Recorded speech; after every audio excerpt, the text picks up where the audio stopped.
Computer screen पे और यहाँ पे हमने एक्सेल स्टार्ट किया हुआ है। सबसे पहले जो हमें टर्म्स चाहिए जैसे कि आईडी नंबर, नेम, जो भी एम्प्लॉय है उसका डेजिग्नेशन क्या है, तो उसका यहाँ पे हमने एक ब्लॉक बना लिया। इसके बाद उसके डेजिग्नेशन के आधार पे उसकी बेसिक सैलरी क्या है वो हम यहाँ पे पुट ऑन करेंगे। इसके बाद हमने डाला कि इस महीने उसकी कितनी अटेंडेंस है, तो ये हमने लिखा। फिर हम डालेंगे अटेंडेंस के आधार पे उसकी कितनी सैलरी बनी है। इसके बाद कुछ हमारे अलाउंस होते हैं जैसे कि HRA, जो कि मैं भी आपको क्लियर करूंगा। साथ ही हम बात करें यहाँ पे DA, ये भी एक अलाउंस होता है। इसके साथ ही कन्वेंस, ये भी एक अलाउंस होता है। इसके बाद हम यहाँ पे कॉलम बनाएंगे ग्रॉस सैलरी का कि इस महीने उस एम्प्लॉय की ग्रॉस सैलरी कितनी बनी है। इसके बाद PF का एक ब्लॉक बनाएंगे, फिर ESI और उसके बाद नेट सैलरी, जिसे हम यहाँ पे लिख देते हैं इन हैंड सैलरी। ठीक है, तो ये हमने यहाँ पे लिखा और ये जितने भी कॉलम्स हैं वो हमने यहाँ पे क्रिएट कर दिया। अब यहाँ पे जिसके लिए हमें लग रहा है कि स्पेस कम है या ज्यादा है उसको हम अपने हिसाब से मैनेज कर लेंगे। यहाँ पे डबल टैप करोगे ये इस तरीके से हो जाएगा। अटेंडेंस को हमने यहाँ पे बड़ा कर लिया, सैलरी ठीक है, HRA ठीक है, DA ठीक है, कन्वेंस, ग्रॉस सैलरी हमने यहाँ पे डबल टैप किया। फिर आ गया PF, ESI, इस पे हम यहाँ पे डबल टैप कर देते हैं, यहाँ पे भी डबल टैप किया और ये आ गया इनहैंड सैलरी। तो जितने भी ब्लॉक्स है वो यहाँ पे रेडी हो गए, ऑन स्क्रीन आप देख पा रहे हो। सेम लाइक जो आईडी नंबर है इसको थोड़ा सा छोटा कर देते हैं क्योंकि इतना ज्यादा बड़ा नहीं चाहिए हमें ये, और इसको हम यहाँ पे थोड़ा सा बड़ा कर लेते हैं और ये प्रॉपर तरीके से ऑन स्क्रीन आ जाता है हमारे सामने। इसके बाद इस एरिया को हम सेलेक्ट करेंगे। सेलेक्ट करने के बाद आपको यहाँ मर्ज पे क्लिक करना है और यहाँ पे लिख देना है एम्प्लॉय सैलरी शीट ऑफ सितंबर, तो हमने यहाँ पे लिख दिया सितंबर और एंटर करेंगे। इसके बाद इसको सेलेक्ट किया, सेलेक्ट करने के बाद इसे बड़ा कर लेंगे जितने की हमें रिक्वायरमेंट है उस साइज में। और ये करने के बाद जो भी इस पे कलर हमें अप्लाई करना है, मैं मोर कलर्स में जाता हूँ, ग्रीन सेलेक्ट करता हूँ, ओके कर देता हूँ। इसके बाद इसको हम यहाँ पे मिड में ले लेते हैं, ये आप देख पा रहे हो अलाइनमेंट मैंने सेट किया है यहाँ से। फिर इसे बड़ा कर लेते हैं, जो भी फॉन्ट हमें अच्छा लग रहा है, लाइक यहाँ पे मुझे ये ज्यादा बेटर लग रहा है तो ये मैंने यहाँ पे सेलेक्ट कर लिया। और इसका जो भी कलर आपको रखना है वो आप सेलेक्ट कर सकते हो। सपोज ये जो सैलरी शीट है इसका कलर मुझे कुछ और रखना है तो मैं इसको सेलेक्ट करूंगा और सेलेक्ट करने के बाद इसका कलर मैं कर दूंगा येलो। इसके बाद जो नीचे वाला पोर्शन है इसको हम सेलेक्ट करेंगे, इसको थोड़ा सा छोटा कर लेते हैं यहाँ पे। इसके बाद हम इस ब्लॉक को सेलेक्ट करेंगे। सेलेक्ट करने के बाद यहाँ पे हम जाएंगे और इसमें जो येलो कलर है वो अप्लाई कर देंगे। फिर इसे बोल्ड कर दिया और इसे यहाँ से चूज कर लेंगे सेंटर अलाइनमेंट। इसके बाद जहां तक भी आपको डेटा अप्लाई करना है वहां तक हमने सेलेक्ट किया और यहाँ पे जाके बॉर्डर में ऑल बॉर्डर्स पे क्लिक कर दिया, तो ये यहाँ पे ऑल बॉर्डर अप्लाई हो जाएगा कुछ इस तरीके से। अब यहाँ सबसे पहले टर्म पे आते हैं आईडी नंबर। देखो जो भी एम्प्लॉय आपके यहाँ पे काम कर रहा है उसको एक ऑफिशियल आईडी नंबर दिया जाता है। क्यों दिया जाता है? क्योंकि मान लो अगर मैं बात करूं एक नाम है राहुल, तो राहुल नाम के 3-4 बंदे हो सकते हैं, या फिर अमित, सुमित, कोई भी नाम है तो उस नाम का कोई दूसरा बंदा भी हो सकता है। लेकिन अगर हम बात करें आईडी नंबर तो वो सबके लिए एक स्पेसिफिक आईडी प्रोवाइड की जाती है कंपनी के थ्रू। तो मान लीजिए हमारी जो आईडी है वो 1001 है इस तरीके से। इसके बाद 1002 इस तरीके से हमने आईडीज दी हुई है एम्प्लॉयज को, हमने सेलेक्ट किया और यहाँ पे इस तरीके से पकड़ के इसे ड्रैग कर दिया। तो इस तरीके से ऑटोमेटिकली जो आईडीज नंबर है वो यहाँ पे आ जाएंगे। फिर नाम की बात करें तो नाम मैं यहाँ पे डाल देता हूँ, जैसे मैंने लिखा राजेश, महेश, सुरेश, तो यहाँ पे मैंने सबके लिए नाम यहाँ पे पुट ऑन कर दिए जो कि ऑन स्क्रीन आप देख पा रहे हो। इसके बाद आते हैं डेजिग्नेशन में। डेजिग्नेशन क्या होती है? डेजिग्नेशन मतलब उसकी क्या पोस्ट है उस कंपनी में। जैसे राजेश है तो सपोज जो राजेश है वो है मैनेजर, महेश की बात करें तो वो है असिस्टेंट मैनेजर, तो हमने यहाँ पे लिख दिया ये। इसके बाद नीचे आते हैं, हमने लिखा जो सुरेश है वो है सुपरवाइजर, हमने यहाँ पे डाला। ये सिंपली स्टाफ है तो हमने इनके लिए स्टाफ डाल दिया और इसी तरीके से सबके लिए मैंने यहाँ पे निकाल दिया। फिर यहाँ डबल टैप करेंगे, स्पेस अगर कम लग रहा है तो वो एक्सीड हो जाएगा। अब यहाँ पे देखो दो इंपॉर्टेंट टर्म को समझो, एक मैंने यहाँ पे लिखा है बेसिक सैलरी और दूसरा मैंने यहाँ पे कॉलम दिया है सैलरी। तो इन दोनों में फर्क क्या है? देखो किसी भी एम्प्लॉय की बात करें तो जब उसे जॉब पे हायर किया जाता है तो उसकी एक सैलरी बताई जाती है कि आपकी सैलरी 45,000 है, 20,000 है, 50,000 है, कुछ भी है। तो मान लीजिए इसकी जो सैलरी है वो है 50,000 रुपीज, ठीक है, ये लिखा हमने। इसके बाद टर्म आ जाता है अटेंडेंस का कि वो जो पर्सन है वो आया है सिर्फ 28 दिन। अब यहाँ पे इस टर्म को समझो, इसकी सैलरी है 50,000 लेकिन ये आया 28 दिन है, 2 दिन की इसकी छुट्टी है, तो इसको हम कितने दिन की सैलरी देंगे? हम देंगे 28 दिन की सैलरी। तो ये जो कॉलम सैलरी है वो बेस्ड ऑन अटेंडेंस है कि जितनी अटेंडेंस उसकी है उसके आधार पे उसकी क्या सैलरी बनी है। अब ये निकालेंगे कैसे? तो आपको यहाँ पे करना है इक्वल, जो आपकी बेसिक सैलरी है, ये सैलरी कितने दिन की है, जैसे सितंबर का महीना है तो 30 का महीना है, तो सैलरी है 30 दिन की, तो इसे मैंने किया डिवाइडेड बाय 30, तो एक दिन की सैलरी बन गई, गुना कर दिया जितने दिन ये आया है, या एंटर, और आपकी जो सैलरी है 28 दिन की वो यहाँ पे आ जाती है। इसके बाद इसे सेलेक्ट करो और यहाँ पे डिक्रीज डेसिमल से वो कर दो, जिससे एक प्रॉपर एक्यूरेट वैल्यू यहाँ पे आ जाएगी। अगर आप कंफ्यूज हुए हैं तो मैं दोबारा क्लियर करता हूँ। हमने किया इक्वल, और ये जो बेसिक सैलरी है इसको डिवाइड किया 30 से, क्योंकि ये 30 दिन की सैलरी है, तो ये एक दिन की सैलरी बन गई, गुना कर दिया इसे अटेंडेंस से, जितनी अटेंडेंस इसकी है उसके हिसाब से इसकी सैलरी आ जाएगी। अब इसी तरीके से हम सबकी सैलरियां पुट ऑन करते हैं। जैसे इसका 35,000 हमने डाला, और सुपरवाइजर का हमने यहाँ पे डाल दिया 30,000, फिर स्टाफ है तो इनका हमने डाल दिया 25,000, इसके बाद ये लोअर स्टाफ है तो यहाँ पे हमने डाल दिया 18,000।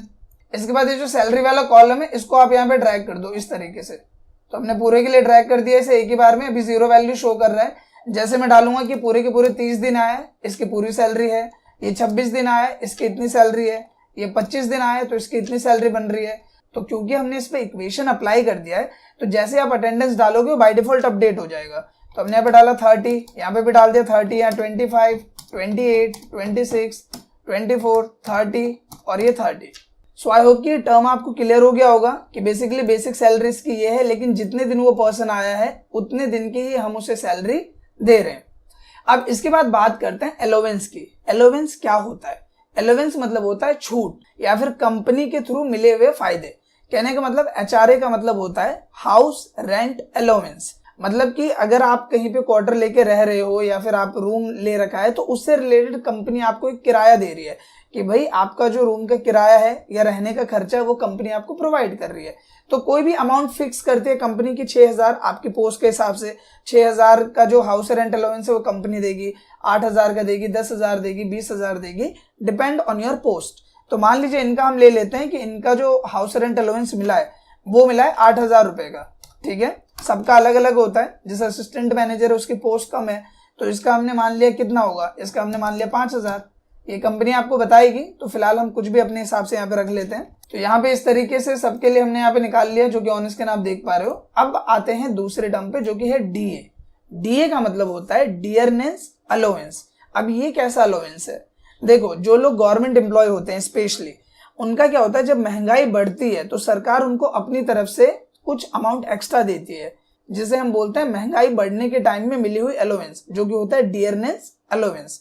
तो अगर महंगाई बढ़ती है तो गवर्नमेंट एम्प्लॉयज को क्या होता है, डीए दिया जाता है, 2,000 का, 3,000 का, डिपेंड ऑन पोस्ट। यही सेम चीज होता है कुछ बड़ी कंपनियों के साथ भी, तो वो भी डीए प्रोवाइड करती है। तो डीए समझ के, जब महंगाई बढ़ती है तो उस टाइम पे कुछ छूट मिलती है या उस टाइम पे कुछ अमाउंट मिलता है ताकि आपके खर्चे बने रहे।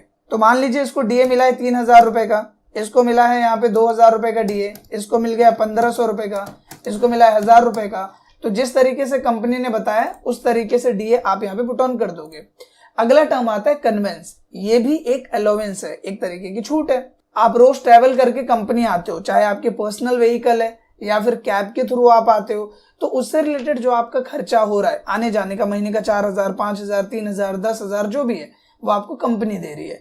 तो कन्वेंस हमने डाल दिया, इनका भी 6,000 का कन्वेंस लग जाता है, इनका 5,000 का लग जाता है, इनका मान लिया हमने 4,000 लग जाता है, इनका हमने मान लिया यहाँ पे 3,000 लग जाता है, और बाकी सबका हमने मान लिया 2,000 लग जाता है, सपोज जो भी है। तो इस तरीके से जो कन्वेंस है वो कंपनी दे रही है। तो यहाँ पे बेसिकली हमने 3 अलाउंस के बारे में देखा, एक है एचआरए, एक है डीए और एक है कन्वेंस। इसके अलावा भी और कोई अलाउंस हो सकता है, जैसे लॉन्ड्री का आप ले सकते हो, लॉन्ड्री से रिलेटेड भी कंपनी आपको दे रही है, या फिर कोई और हो गया, आपको कहीं कंपनी ने टूर पे भेज दिया है, कोई मीटिंग के लिए भेज दिया है, तो वहां पे भी जो भी आपका खाने पीने का खर्चा है कुछ है वो कंपनी ही देती है। तो ये सब जो अलाउंस है वो आप यहाँ पे पुट ऑन कर सकते हैं। अब यहाँ तक तो आई होप कि आपको क्लियर हो गया होगा कि बेसिक सैलरी और सैलरी में क्या डिफरेंस है। तीनों अलाउंस आपको समझ में आ गए।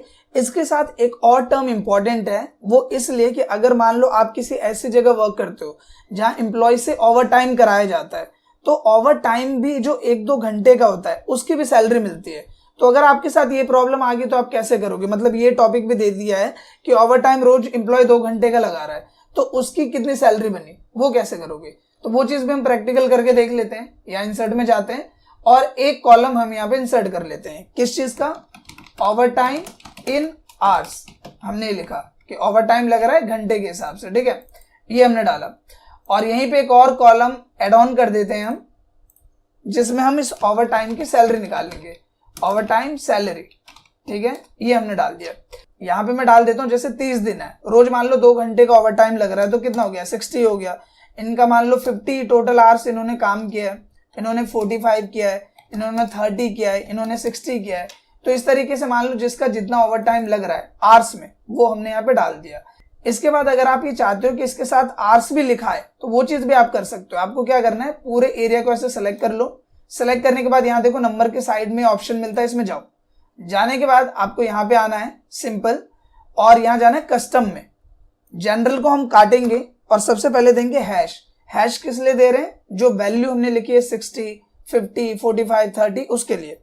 और डबल कोट्स के अंदर में हम लिखेंगे जो वैल्यू हम उसके साथ दिखाना चाहते हैं, जैसे कि आवर्स, और डबल कोट किया, क्लोज कर दिया, ओके।